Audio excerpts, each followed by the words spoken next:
நம்மை வாழ வைக்கும் தமிழுக்கும் இங்கு கூடியுள்ள அனைவருக்கும் என் நெஞ்சம் நிறைந்த முதற்கண் வணக்கத்தை தெரிவித்துக் கொள்கிறேன். இன்று எங்களுக்கு கொடுக்கப்பட்டுள்ள தலைப்பு எனக்குள் பாரதி. இது வெறும் தலைப்பு மட்டுமல்ல, மாறாக பாரதியின் கவிதைகளாலும் பாடல்கள் மூலமாகவும் எனக்குள் ஏற்படுத்திய தாக்கம் என்று கூட கூறலாம். பாரதியின் பாடல்களும் கவிதைகளும் என் மனதை மட்டுமல்ல, இங்கு அமர்ந்துள்ள அனைவரின் மனதிலும் மாற்றத்தை கொண்டு வந்திருக்கும் என்று நம்புகிறேன்.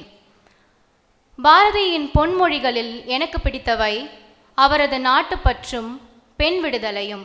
இவை இரண்டையும் என் மனதில் எவ்வாறு மாற்றத்தை கொண்டு வந்தது என்பதை உங்களிடம் கூறுகிறேன். அச்சமில்லை அச்சமில்லை அச்சமென்பதில்லையே, இச்சகத்திலோரெல்லாம் எதிர்த்து நின்ற போதிலும் அச்சமில்லை அச்சமில்லை அச்சமென்பதில்லையே.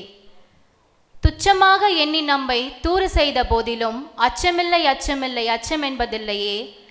பிச்சை வாங்கி உண்ணும் போதெல்லாம் அச்சமில்லை அச்சமில்லை அச்சமென்பதில்லையே. இச்சமாக எண்ணி நம்மை தூறு செய்த போதிலும் அச்சமில்லை அச்சமில்லை அச்சமென்பதில்லையே. அச்சமில்லை என்று தொடங்கும் இந்த பாடல் பள்ளி மாணவர்களிடையே ஒரு அச்சத்தை போக்கும் பாடலாக அமைகிறது.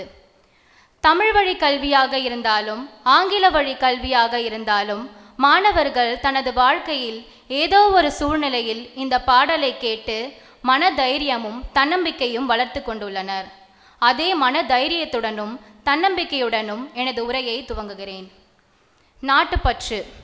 பாரத தாயின் அடிமைத்தனத்தை போக்கிய பாரதியாரின் பாடல்களை கேட்ட இளைஞர்கள் வீறு கொண்டு எழுந்தனர். சுதந்திர போராட்ட வீரர்கள் இவரது பாடல்களை கேட்டு போராட்டத்தில் இன்னும் ஆழமாக பதிந்தார்கள். சாதி கொடுமைகள், மதவெறி, பெண் அடிமைத்தனம் இவை யாவும் இவ்வுலகிலிருந்து அறவே ஒழிக்க பாடுபட்டார் பாரதி. இக்காலகட்டத்திலும் பெண் அடிமை, சாதி வெறி, மதவெறி என அனைத்தும் இருந்து கொண்டுதான் இருக்கிறது. பிறந்தோம், வாழ்ந்தோம், இறந்தோம் என்று இழக்காமல் நாம் வாழும்போது நாட்டிற்காகவும் நாட்டு மக்களுக்காகவும் நம்மால் முடிந்த செயல்கள், அதாவது நம்மால் முடிந்த உதவிகளை செய்ய வேண்டும் என்பதே அவரது எண்ணம். பெண் விடுதலை. விடுதலை போராட்ட காலத்தில் போராடிய வீரர்கள் மத்தியில் தேசிய விடுதலைக்கு மட்டுமன்றி பெண் விடுதலைக்காகவும் தேசிய விடுதலைக்காகவும் போராடிய ஒரே மாமனிதர் மகாகவி பாரதி என்று சொன்னால் அது மிகையாகாது. பெண் விடுதலை எவ்வளவு முக்கியமானது என்று மக்களுக்கு உணர்த்தியவர் பாரதி என்று கூறலாம்.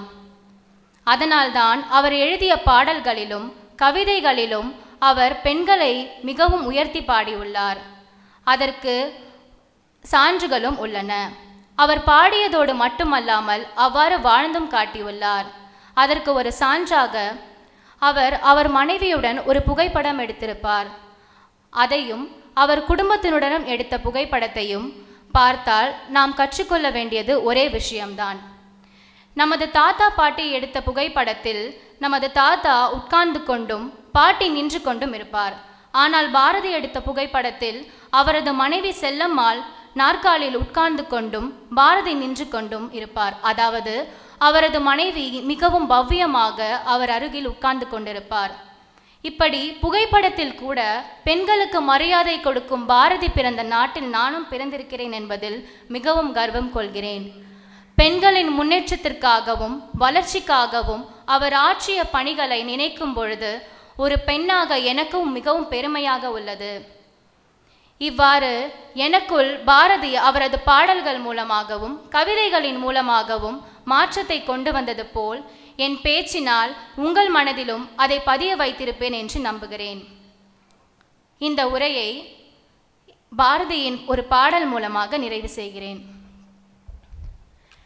சின்னஞ்சிறு கிளியே கண்ணம்மா செல்வ களஞ்சியமே, சின்னஞ்சிறு கிளியே கண்ணம்மா செல்வ களஞ்சியமே, பிள்ளை கனியாமுதே ஆமுதே கல்லஞ்சிறு கமுதே, சின்னஞ்சிறு கிளியே கண்ணம்மா செல்வ களஞ்சியமே.